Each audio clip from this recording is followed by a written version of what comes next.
Hey guys, and welcome to another brand new video. In this video, we actually have some pretty big news when it comes to Microsoft CEO who just kind of said some pretty groundbreaking things. Now, as you guys do or do not know, Xbox did go have a really big acquisition on Activision, a $70 billion acquisition, but as well that also kind of opened up a big floodgate, especially this past few days, on what games should Xbox have, what games should Xbox be allowed to go and share, say on PlayStation, the Switch, Steam, whatever, and as well also if Game Pass should be on other various consoles, and everything else in the whole big gaming sphere. This also sparked even more recently. In those past few weeks, we had Hi-Fi Rush, as well as also maybe Sea of Thieves, and a few other various Xbox exclusive games that might have actually been now being scheduled to be pushed to, say, PlayStation or Nintendo, or at least maybe in the future they might. Now, this is all intriguing because some of these are rumors, some of these are like legal fact, but right now, the big Microsoft CEO, so the man that's even above of Phil Spencer, the Xbox CEO himself, has now been pushing and even had a lot of big public statements I'm going to go and show you guys right now, showing a really, really good win case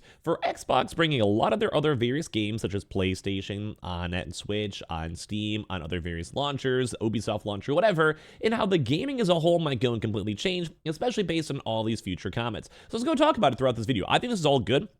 I'm someone who's always enjoyed the idea of having games on every single console, and of course, exclusivities has always been understandable, but not something I'm fully in love with, so let's go talk about this all. Make sure you guys are subscribed with notifications on. We have the Twitter and Twitch written down below if you just want to follow up on either one, and first and foremost, we have two major things I want to show you guys. Now, it's kind of been floating around on Twitter, on other various social medias or whatever, but this is all about the future of the Xbox. Now, as you guys do or do not know, there's going to be an Xbox conference tomorrow, like a developer update, kind of giving more details on upcoming games and kind of showcasing some stuff, talk about stuff. But when it comes to the CEO, Satya Nadella, they've had a big push in terms of media push. If you guys don't know, Microsoft also became the most profitable and also highest, well, revenue slash, maybe not revenue, but more in terms of like just the overall worth of companies. It is the #1 most valuable company in the entire planet based on stock price and market cap. So a lot of people are focused on AI, where they have a huge big integration with ChatGPT, even with Bing. And as well as also games as a whole, a lot of people are going to be watching this. So I want to go and highlight over this too as well when it comes to Tom Warren and a few other statements,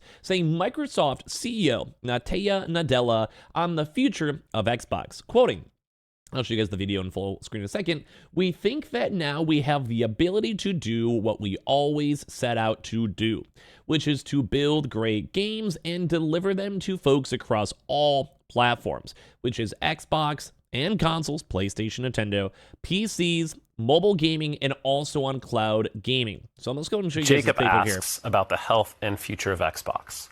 Satya, could you give an update on our gaming business? Yeah, obviously, we're very excited about everything that's going on in gaming, especially with the close of Activision, Blizzard, and King. We think that now we have the ability to really do what we've always set out to do, which is build great games and deliver them to folks across all platforms, right? Which is Xbox or and consoles, the PCs, and now even including mobile gaming and cloud gaming. So we're excited about the future. We want to do our very best work in gaming. It's a core business for us.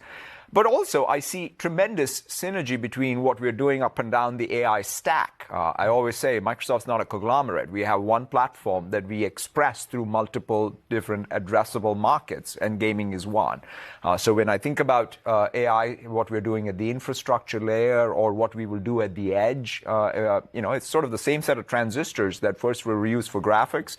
Guess what? Are being used for AI. So you can connect the dots and see why gaming is going to be more strategic to us. So there's a lot of things to go break down when it comes to this comment, because he was also doing a lot of big boy words himself. First and foremost is with the Activision acquisition and also other various Xbox games, Xbox wants to go and take over the world. They want to go and expand out gaming as a whole, because as of right now, Microsoft is the most valuable company in the entire planet. But obviously it's built up a lot of other various small subsidiaries. AI, Microsoft, actually when it comes to like Office, when it comes to actual hosting, when it comes to Azure, when it comes to the Xbox console itself, Game Pass, cloud streaming, and a lot of other various things kind of all bring together to make it a valuable company. And what they're trying to go and say is we spent $70 billion. So we want to make that $70 billion back. Now they will make money in terms of brand new Game Pass subscribers. If they put like Call of Duty and all these games on it, they'll make money on things like World of Warcraft or Overwatch or microtransactions or DLCs. They did also want to go and push into their own Microsoft store, such as how they have it for, say, Apple, like App Store and stuff like that. And well, they're going to make money.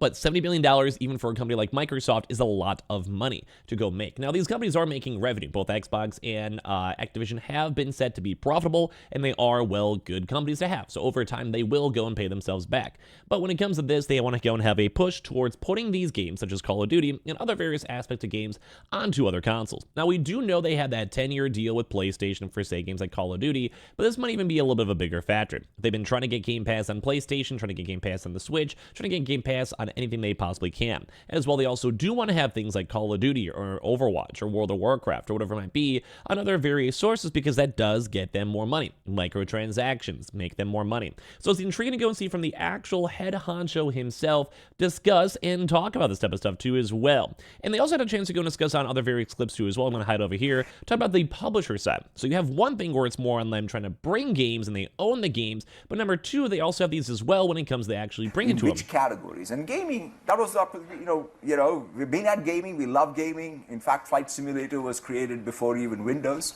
But we were number 3, number 4, and with now Activision, I think we have a chance of being a good publisher. And that is also very intriguing to know, because usually publishers want to have games everywhere. They want to push the games on PlayStation, on the Switch, on PC, on Xbox. And obviously they want to bring games everywhere else. And that kind of adds, number one, a lot more fuel to those rumors of bringing games such as Sea of Thieves or Hi-Fi Rush to other platforms such as PlayStation.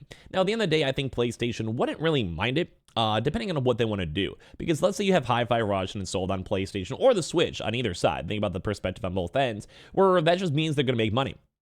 If PlayStation still gets their cut, let's say there's like a 2%, 5% processing fee, whatever it might be, and they go take their cut off of having something on the store. So Xbox will make the money off the initial Hi-Fi Rush sale. And then on top of that, PlayStation's also getting that little baby cut and the transactional revenue too as well. Now, why not? Like, that's kind of a win-win-win for everyone. Same on the Switch. It also might even add more people on multiplayer, which also might add more people on the PlayStation Plus if they're allowed to integrate that too as well. So it really is a win-win. Now, there could be some other bigger things such as Game Pass where they don't really want to have that on consoles. I would love to have Game Pass on PlayStation, but that's basically giving them like a subscription fee, when don't forget PlayStation Plus is also a really big PlayStation profit driver, so they probably want to compete with that, especially when most people argue that the Game Pass is a better thing. But when it comes to publishers, like I said, there's a big reason why that's a big focus on all of this, because the big CEO himself is saying, hey, we want to put games everywhere. We want to publish these games. And I think this might just be an actual like hindsight comment over here for everything in the future. Quite frankly, on Sony and Nintendo.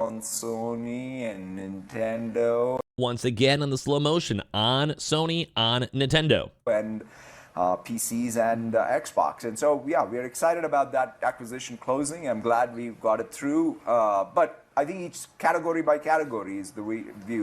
And this is why I think the future of Xbox is going to be nuts. Because if they, like right now, they were the smallest company, even said by like the CEO himself. They were probably like 3 or 4 when it comes to gaming. With this Activision acquisition, they could be either number 1 or number 2, depending on what you're looking at for us right in this second. And this is nuts. This is cool because they did go and already have this as a consistent basis. This is from June 28th. So this is like almost half a year ago. Saying Microsoft CEO says he wants to end Xbox exclusive, but blames Sony. But at a certain level, if you want to have Call of Duty, which PlayStation does, and other various big games, Overwatch, etc., those are still big games, you need to go and have a little bit of wiggle room, because unless you have a big competitor that change it out, and right now PlayStation doesn't, and some of the other games that, like say The Last of Us multiplayer, aren't doing the best, and they don't have other various big IPs unless they're in the works, unless they have a partnership with Battlefield or whatever it might be, they can't really compete with the profits. Now, Fortnite, etc., they do own a bit of Fortnite for this big, big cultural side or whatever, but it's nuts to go and see. Because right now, Microsoft probably does have the playing cards and be like, hey, put Call of Duty on this, so you need to do this, this, and this. And PlayStation, especially with a brand new CEO coming out in the near future, may be able to go and just bend over and say, sure, yes, we can. So this is intriguing to see, because right now, Microsoft is in the position to almost try to take over the entire planet. A little bit conspiracy side, but if they have a crazy, massively well-known Windows store in integration with App Store that competes with Apple, like the number 2 company in the entire planet, they have right now Activision, which kind of completely wipes out PlayStation in terms of revenues, and they might actually have that big control over PlayStation and the Switch, because right now they want those games, especially for the Switch 2 or PlayStation as a whole, and everything else in terms of AI, huge in terms of Bing to compete with Google. Like right now, Microsoft's competing with everyone, and they're not necessarily maybe winning, but they're holding their own or have the leverage or future to go and try to beat it.